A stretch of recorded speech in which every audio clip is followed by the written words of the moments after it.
Hi! ఈరోజు నేను నా షాప్‌లో కునాఫా మేకింగ్ ఎలా చేద్దామని చూపిస్తున్నాను. ఫస్ట్ డీప్ ఫ్రీజ్ నుంచి తీసుకొని రూమ్ టెంపరేచర్ వచ్చే వరకు ఉంచుకోవాలి. తర్వాత ఇలా అడ్జస్ట్ చేసుకొని ఒక క్రీము, చీజ్ వేసి మళ్ళీ దాన్ని మేకప్ చేయాలి. మేకప్ చేశాక అది స్టవ్ మీద పెట్టి మొత్తం గోల్డెన్ బ్రౌన్ వచ్చే వరకు బటర్ వేస్తూ ఉండాలి. బటర్ ఎక్కువ పడుతుంది, కానీ టేస్ట్ చాలా బాగుంటుంది. తింటే మాత్రం అసలు వదలరు. నిజంగా మనం పెద్ద పెద్ద రెస్టారెంట్కి వెళ్ళి తింటాం కదా, ఆ ఫీలే వస్తుంది, అంత టేస్టీ ఉంటుంది. తర్వాత ఇది అయిపోయాక రివర్స్ చేస్తాము. రివర్స్ చేశాక షుగర్ సిరప్ వేసి సర్వ్ చేసుకుంటాము.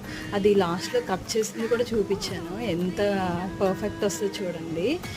పిస్తాతో సర్వ్ చేసుకొని లాస్ట్లో షుగర్ సిరప్ వేసుకొని ఇంకా తినడమే.